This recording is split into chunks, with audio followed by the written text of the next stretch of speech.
gudoomiyaha hay'adda shaqaalaha dawladda Soomaaliya mudane Farxaan Aadan Haybe waxa uu sheegay dhamaynayaan dhaqangalka barnaamijka qaran ee howlgabka oo ay ku abaal marinayaan shaqaalaha dalkan u soo shaqeeyay muddo dheer iyadoo la raacayo xeerarka caalamiga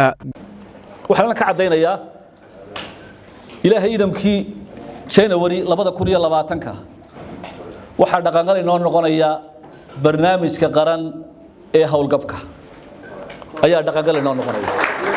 koob iyo 20 sorry 2021 bisha January laga bilaabo dhaqangal bay noo noqonaya intaana waa ka shaqeynaynaa hay'adaha khusayso iyo xeerarka la dhameystiro taasina waa milestone kale waa guul kale oo hay'adaha shaqaalaha iyo hay'adaha dawladdu gaadheen xukuumadda madaxweyne Muuse Biixi ay gaadhay taa waxaynu uga jeednaa in tobanaan kun oo shaqaali aan idhaahdo kumanaan shaqaalaha iyo ciidamaduba ay noqdaan wixii dalkan soo shaqeeyay u soo tabcay u soo dhididay u soo dhaawacmay u soo halgamay markii xafiisyadu daasad ahaayeen lagu fadhiisanayay iskuulada ee xafiisyadana aan qalin iyo warqad iyo fayltoon dhexool iyo miis raggii iyo dumarkii u soo halgamayay fadhiyay ee u soo sabreen mushaharna helahayni inay abaalkooda helaan oo la iska sii daynuune xaq ay helaan intay nool yihiin inta cimrigooda ka hadhay inay helaan in la siiyo wax la yiraahdo pension howlgab sida adduunka uu bixiyo inagoo raacayna standardska internationalka oo kuwa dabaqayna biidnillaahi tacaala geesta kale gudoomiyaha hay'adda shaqaalaha dawladda Soomaaliland mudane Farxaan Aadan Haybe waxa uu ka hadlay shaqaalaha ku meel gaarka ah waxaan rajaynayaa insha Allah in sanadkan noqdo sanadka aynu soo afjarayno wax la yiraahdo ku meel gaarka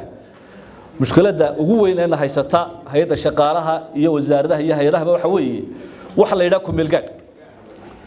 war waxa la ilmaad reeyalo ku meel gaarka waa soo afjarayna arintaasina xanuun bay leedahay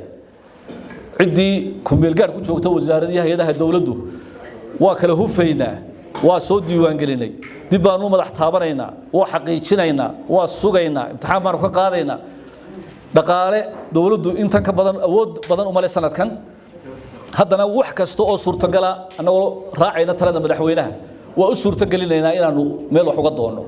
laakiin wixii awood loo waayo waxaanu jecelahay in 2021 ay noqoto inaan qof shaqaala oo aan imtixaan iyo tartan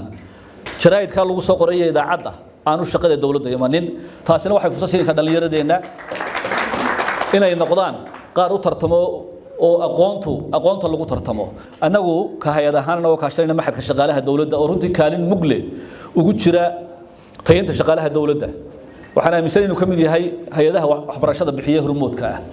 waxaan isku daynaynaa inay noqotaan ku amaanaya agaasimka